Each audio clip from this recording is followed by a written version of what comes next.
Welcome to P. Agarwal editorial. So, the first article that we are going to discuss today is the importance of India and Europe walking in step. तो basically इस article में हम क्या discussion कर रहे हैं कि कैसे आजकल जो अलायंसेस हैं, पार्टनरशिप्स हैं, वो कैसे इस जियो पॉलिटिकल वर्ल्ड में कैसे चेंज हो रही हैं। तो इंडिया और यूरोप के पहले भी डीप सिविलाइजेशनल टाइज रहे हैं, सिर्फ स्ट्रैटेजिक पार्टनर्स नहीं रहे हैं। तो उनके साथ अब इस ग्लोबल इंस्टेबिलिटी में अपना रिलेशन स्ट्रेंथन करना एक राइट टाइम कंसीडर किया जा रहा है। जो मोदी जी की G7 डिप्लोमेसी और जयशंकर जी का जो फोकस है यूरोप पे, वो शो करता है इंडिया शिफ्ट टुवर्ड्स यूरोप। तो यूरोप इस वक्त ईस्टवर्ड्स पार्टनरशिप की तरफ देख रहा है। पहले नहीं तो ज़्यादातर हम देखते थे यूरोप और यूएस की ज़्यादा आपस में बनती थी। तो अ चेंजिंग ग्लोबल ऑर्डर, तो जो ट्रेडिशनल अलाइज थे जैसे कि G7 जिनको बहुत स्ट्रॉन्ग माना जाता था, वो आजकल वीकन हो रहे हैं और डोनाल्ड ट्रंप की एंट्री के बाद से। और यूरोप जो है अब वो भी थोड़ा ज़्यादा इंडिपेंडेंट बनना चाहता है। और फ्रांस और जर्मनी भी अपना डिफेंस स्पेंडिंग जैसे जैसे बढ़ा रहे हैं, अपनी असर्टिवनेस बढ़ा रहे हैं। इंडिया जो ट्रेडिशनली न्यूट्रल या नॉन अलाइड रहता था, वो आजकल मल्टी अलाइनमेंट अप्रोच पे ज़्यादा ध्यान दे रहा है। तो शेयर्ड विजन, मल्टीपोलर वर्ल्ड, तो दोनों इंडिया और यूरोप के जो देखो, कभी भी किसी दो में दोस्ती हो रही है तो उसमें कोई कॉमन इंटरेस्ट ज़रूर है। तो अब इंडिया और यूरोप की दोस्ती में क्या कॉमन इंटरेस्ट आ रहे हैं कि दोनों ही चाहते हैं कि रूल बेस्ड इंटरनेशनल ऑर्डर बना रहे, ज़्यादा कंट्रीज़ आपस में कॉपरेट करें, ग्लोबल साउथ को एम्पावर किया जाए, और जो बाइनरी रिवेलरीज हैं जैसे कि यूएस वर्सेस चाइना, उन सबको अवॉइड किया जाए। Economy and trade untapped potential, तो बिटवीन 2015 एंड 2022 हमने क्या देखा, यूरोपियन यूनियन का जो फॉरेन डायरेक्ट इन्वेस्टमेंट इंडिया में रहा वो 70% से इंक्रीज़ किया, फ्रांस का बाय 373%, और यूरोपियन यूनियन के जो इम्पोर्ट्स हैं इंडिया से वो डबल किए। तो ये एक ह्यूज पोटेंशियल है हमारे पास कि हम ट्रेड और ज़्यादा ग्रो कर सकते हैं। तो हमें फाइनलाइज़ करने की ज़रूरत है कि इंडिया यूरोपियन का जो ट्रेड और इन्वेस्टमेंट एग्रीमेंट्स हैं वो कैसे रहेंगे, क्योंकि इंडिया को अब ग्रीन ट्रांजिशन भी करने की ज़रूरत पड़ेगी, ताकि क्योंकि वो कार्बन क्रेडिट्स का यूरोपियन यूनियन अपना लगाना शुरू कर देगा टैक्स। तो हमें उसके लिए हम धीरे धीरे जैसे ग्रीन ट्रांजिशन भी कर रहे हैं, तो उसके रिलेटेड हमें अपने इन्वेस्टमेंट अग्रीमेंट्स को भी फाइनलाइज करना पड़ेगा। India middle east Europe corridor, तो ये एक मॉडर्न सिल्क रोड की तरह देखा जा सकता है for trade and innovation. Technology और पावरफुल कोलैबोरेशन, तो यूरोप जो है वो स्ट्रॉन्ग है डीप टेक में, सेमीकंडक्टर्स और डिजिटल मैन्युफैक्चरिंग में। इंडिया कहाँ स्ट्रॉन्ग है, सॉफ्टवेयर, डिजिटल पब्लिक प्रोडक्ट्स और स्केलेबल प्लेटफॉर्म्स में। तो दोनों क्या कर सकते हैं, डिजिटल इंफ्रास्ट्रक्चर बना सकते हैं पब्लिक गुड के लिए, ना कि सिर्फ और सिर्फ बिग टेक के प्रॉफिट्स के लिए। ये काफ़ी अपॉर्चुनिटीज़ हैं ग्रीन एनर्जी, क्लीन एनर्जी में, हेल्थ केयर, बायोटेक और फूड सिक्योरिटी में। पीपल टू पीपल मोबिलिटी, तो जितनी ज़्यादा लोग अग्रीमेंट्स होंगे जैसे कि स्टूडेंट, साइंटिस्ट, स्कॉलर्स इधर से उधर जाएंगे, वो उतना ही ज़्यादा इनोवेशन और जॉब्स बढ़ेंगी इंडियंस के लिए। जो ह्यूमन कैपिटल है वो काफ़ी ज़्यादा इम्पॉर्टेंट है, मतलब वो भी उतनी ही इम्पॉर्टेंट है जितना कि फाइनेंशियल कैपिटल ज़रूरी है आज की दुनिया में। डिफेंस एंड सिक्योरिटी टाइज, तो यूरोप जो है वो एक मेजर आर्म्स का सप्लायर है इंडिया के लिए। Core development and technology transfer जो है वो इंडिया को ग्रो करने में हेल्प कर सकते हैं। इंडिया का आत्मनिर्भर भारत और यूरोप का रीआर्म 2025 दोनों ही ग्रो कर सकते हैं। कौन से एरियाज़ रह सकते हैं कॉपरेशन के लिए, cyber security, maritime safety, space research, terrorism को काउंटर करना।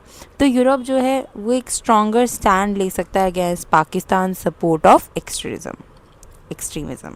तो उसको लेना चाहिए, अगर हमारे साथ उसको टाइज भी बढ़ाने हैं तो वो एक लेना बनता है। Global governance and common values, तो इंडिया और यूरोप जो है वो गार्डियंस होने चाहिए लॉ के, मल्टीलेटरल डिप्लोमेसी की, और सबको साथ लेके चलने के लिए। और साथ में वो क्या कर United Nations, WTO, AI governance या ग्लोबल साउथ के जो फर्म्स हैं उन सब पे लीड कर सकते हैं। Changing perceptions and public opinion, तो जो पार्टनरशिप्स हैं वो थ्राइव कर सकती है नॉट जस्ट थ्रू पॉलिटिक्स पर, लेकिन मीडिया के जो नैरेटिव्स होते हैं, पब्लिक की आपस में क्या अंडरस्टैंडिंग है, कल्चरल एम्पैथी कितना है, तो उस चीज़ पे उन चीज़ों पे पार्टनरशिप्स जो है ना वो थ्राइव करती हैं, सिर्फ पॉलिटिक्स से कुछ नहीं होता। रीसेंट पॉजिटिव साइंस तो क्या रहे हैं, रायसीना डायलॉग जो मर्सेली में हुआ, फिर या European Union commission president to India, then India की जो डिप्लोमेसी मेडिटेरेनियन और नॉर्डिक रीजन्स में रही। कंक्लूजन यही है कि जो पार्टनरशिप है वो कन्विक्शन की है, ना कि सिर्फ कन्वीनियंस की। तो इंडिया और यूरोप जो है वो common values, strategic needs share करते हैं, तो वो सिर्फ और सिर्फ कन्वीनियंस के लाइज नहीं है कि जब काम पड़ा तब एक दूसरे की, पर लेकिन दोनों ही पार्टनर्स हैं एक स्टेबल, सबको साथ लेके चलने में और प्रॉपर इक्विटेबल फ्यूचर बनाने के लिए। तो it's not a mirror but a window, each side helps the other see new possibilities. Next article is women STEM careers and a more receptive industry. तो अब इस आर्टिकल में क्या बात करी जा रही है कि जो स्टेम पैराडॉक्स है इंडिया में, कि हम कहते हैं इंडिया के पास हाईएस्ट परसेंटेज है फीमेल स्टेम ग्रेजुएट्स का ग्लोबली, जैसे कि 43%, फिर भी सिर्फ और सिर्फ 27% स्टेम वर्कफोर्स है जो कि वुमेन को कंसिस्ट करती है, मतलब सिर्फ 27% स्टेम वर्कफोर्स है जो वुमेन है। तो ये एक मेजर गैप शो करता है कि कितने लोग एजुकेशन ले रहे हैं और फिर उसके बाद नहीं कर रहे हैं। तो कहाँ प्रॉब्लम आ रही है, क्या हम वुमेन को एक इंक्लूसिव एनवायरनमेंट नहीं दे पा रहे हैं, या फिर क्या रीज़न क्या है इसमें। तो फीमेल लेबर फोर्स पार्टिसिपेशन के जो ट्रेंड्स देखे गए वो ये थे कि according to PLFS periodic labour force survey 2023-24, तो उसमें क्या देखा गया कि जो overall female labour force participation rate था वो 41.7% रहा। रूरल वुमेन जो हैं वो 47.6% काम करती हैं और अर्बन वुमेन 25.4%। तो मतलब देखा जा रहा है कि जो अर्बन वुमेन है वो ज़्यादा बैरियर्स फेस कर रही हैं फॉर्मल जॉब्स ज्वाइन करने में, क्योंकि कारण क्या आ रहा है, वर्क प्लेस सेफ्टी या सोशल नॉर्म्स। सोशल नॉर्म्स में ये भी हो जाता है कि अगर वो सोचते हैं कि अर्बन एरियाज़ में कि हाँ लोगों में फैमिलीज ऑलरेडी रिच हैं तो वुमेन को काम करने की क्या ज़रूरत है, पर लेकिन कोई ये नहीं सोचता कि इतना साल एक कंट्री का पैसा एक बंदे को बनाने में लग गया, तो वो अगर घर ही बैठ जाएंगे उसके बाद तो वो सारा वेस्ट चला जाएगा। Economic benefits of women's inclusion. तो एक सेकेंड, पिछले पॉइंट पे मेरा मानना ये भी है कि जब कोई वुमेन एक अच्छा खासा पढ़ के घर बैठती है तो उसमें कितना नुकसान है। अगर हम मतलब बेसिकली इस तरीके से सोचेंगे, अगर वो वुमेन जाके काम करती है तो ठीक है उसे घर का काम करने को टाइम नहीं मिलेगा, पर लेकिन फिर वो क्या रखेगी, कोई मेड वगैरह रखेगी, खुद तो पैसा कमाएगी ही कमाएगी और साथ में फिर एक मेड भी रख लेगी। मेड रखेगी तो इस तरह करके और भी ज़्यादा लोगों के लिए, जिन लोगों को बिल्कुल ही काम नहीं मिल पा रहा है उनको काम मिलेगा इस तरह। तो एक पूरी साइकिल ड्राइव हो जाती है अगर हम प्रॉपरली हर चीज़ को मैनेज हो पाए। Economic benefits of women's inclusion. McKinsey 68 million women को वर्कफोर्स में ऐड कर रही है, equal to $700 billion boost by 2025। फिर वर्ल्ड बैंक 50% फीमेल पार्टिसिपेशन को अचीव कर चुका है, which is +1% GDP growth. Empowering women in STEM ये सिर्फ एथिकल नहीं है बल्कि इकोनॉमिकली भी स्मार्ट है। जो गवर्नमेंट के एफर्ट्स रहे हैं इन सपोर्टिंग स्टेम फॉर वुमेन, तो वो क्या रहे हैं कि जो नेशनल एजुकेशन पॉलिसी 2020 आई है उसका फोकस है कि स्किल बेस्ड लर्निंग हो, लाइफ स्किल्स पे फोकस हो, स्ट्रॉन्ग वोकेशनल ट्रेनिंग दी जाए। तो इंक्रीज जेंडर बजट जो है अब फ्रॉम 6.8% टू 8.8%, जो कि 4.4 लाख करोड़ आ रहा है। Government effort supporting stem for women. अब इसमें और क्या चीज़ें हैं, यूनियन बजट 2025-26 ने इंट्रोड्यूस किया कि लोन्स दिए जाएं वुमेन एंटरप्रेन्योर्स को, new national skill training institutes खोले जाएं, टेक ड्रिवन स्किल्स हों under policies like skill India, digital India, Beti Bachao Beti Padhao, PM Vishwakarma योजना। पर जो पॉलिसी है वो सिर्फ काम नहीं करेगी, इंडस्ट्री को भी आना पड़ेगा बीच में। जो इंडस्ट्री है वो एक मिसिंग लिंक है। जो डीप रूटेड जेंडर स्टीरियोटाइप्स चल रहे हैं ना टेक्निकल रोल्स में अभी भी, कि जो मैकेनिकल है उसका मतलब है मास्कुलिन और जो कोडिंग है वो गर्ल्स के लिए तो है ही नहीं।